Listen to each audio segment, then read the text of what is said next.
मधुबनी के उच्चैठ में 2 दिवसीय कालिदास राजकीय महोत्सव का भव्य आयोजन किया गया।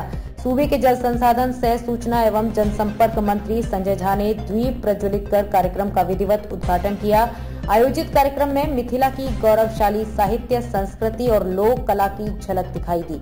कार्यक्रम का उद्देश्य ही मिथिला की कला, संस्कृति एवं साहित्य से लोगों को अवगत कराना था।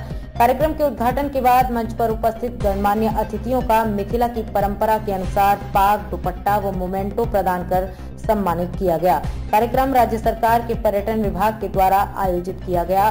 सभा को संबोधित करते हुए मंत्री संजय झा ने कहा कि हेरिटेज ऑफ मिथिला नामक किताब के प्रसंगों से साबित होता है कि मिथिला ही कालिदास की जन्मस्थली रही है। इस दौरान मंत्री संजय झा ने कहा कि मिथिला की मिट्टी के गुण और संस्कार वही हैं जो कालिदास में मिले।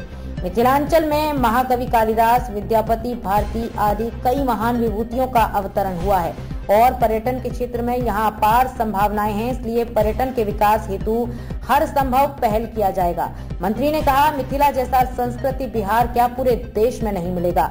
उन्होंने मिथिला हाट व सिमरिया में हो रहे गेटवे ऑफ बिहार की विस्तार से चर्चा करते हुए कहा कि धार्मिक स्थलों को पर्यटन से जोड़ने पर रोजगार सृजन भी हो रहा है और इस दिशा में आगे भी काम करने की जरूरत है। वहीं मंत्री शीला मंडल ने कहा कि कालिदास की पत्नी के साथ हुए विवाह से पूर्व साक्षात के जरिए परीक्षा लेने का प्रसंग उनकी द्वारा स्वयं की रचित काव्य मेघदूतम में उनकी व्यवस्था की चर्चा वर्णित है। बिहार सरकार के मुखिया नीतीश कुमार ने इस महोत्सव को राजकीय दर्जा देकर मिथिला की संस्कृति व धरोहरों को विकसित करने का काम किया है। मिथिला के विकास के लिए सीएम ने कई उल्लेखनीय काम किए हैं और हमेशा प्रयत्नशील रहे हैं। प्रसिद्ध गायक विकास झा व उर्वशी ठाकुर ने मैथिली गीत से समा बांधा। अन्य कलाकारों ने मधुर मैथिली गीत की प्रस्तुति कर दर्शकों का मन मोह लिया।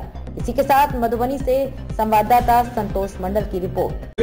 कालिदास एक जगह पे बनकी और एक जगह पे केना और विस्तृत द सकै छी, क्योंकि एक का बात हम जरूर कहब जे मिथिला का कल्चर का मैच बिहार के देश में नहीं छै।